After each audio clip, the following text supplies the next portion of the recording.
एक ॿी अहम ख़बर है कराची का सेनेट में सिंध जे 12 सीटुन ते चूंड सरगर्मियुनि के हवाले से ॿुधायूं त पीपी MQM ऐं PTI जे हिमायत याफ़्ता आज़ाद उम्मीदवारन समेत 35 उम्मीदवारन मां 34 उम्मीदवारन जा नामज़दगी फार्म मंजूर थी विया आहिनि। PTI छॾे MQM में शामिल थींदड़ नजीब हारून जा फार्म रद्द कया विया आहिनि।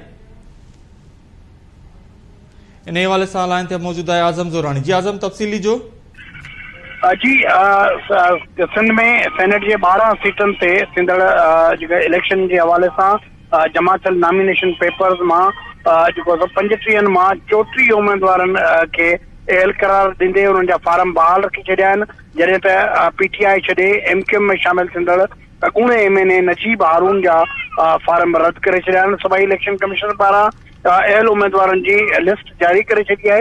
जारी थियल लिस्ट मूजिब 21 मां जेके 20 नॉमिनेशन पेपर्स जमा थिया हुआ जिनमें पीपल्स पार्टी के सैयद काज़म शाह, अशरफ अली जतोई, पीपल्स पार्टी के सैयद मसरूर हसन, नदीम अहमद भुट्टो, जियन खान, सरफराज राजड़, दोस्त अली जैफर, PTI के वहाब बलोच, MQM के अबू बकर, उनके अलावा जो फैसल वावडा टेक्नोक्रेट सीट से बैरिस्टर ज़मीर घुमरो बिन जेके उम्मीदवारन जा नॉमिनेशन पेपर्स स्क्रूटनी का पोइ जेको है उहे बहाल करे छॾियनि। मजमूई तौर ते 12 सीटन से PP MQM ऐं PTI जे हिमायत याफ़्ता आज़ाद उम्मीदवारन पारां 35 फार्म जमा कराया विया जिन मां 34 जेके फार्म आहिनि उहे बहाल रखिया विया आहिनि ऐं हिकु फार्म जेको नजीब हारून जो उहो रद्द कयो वियो आहे। जी वॾी महिरबानी अपडेट करण लाइ आज़म ज़ोरानी।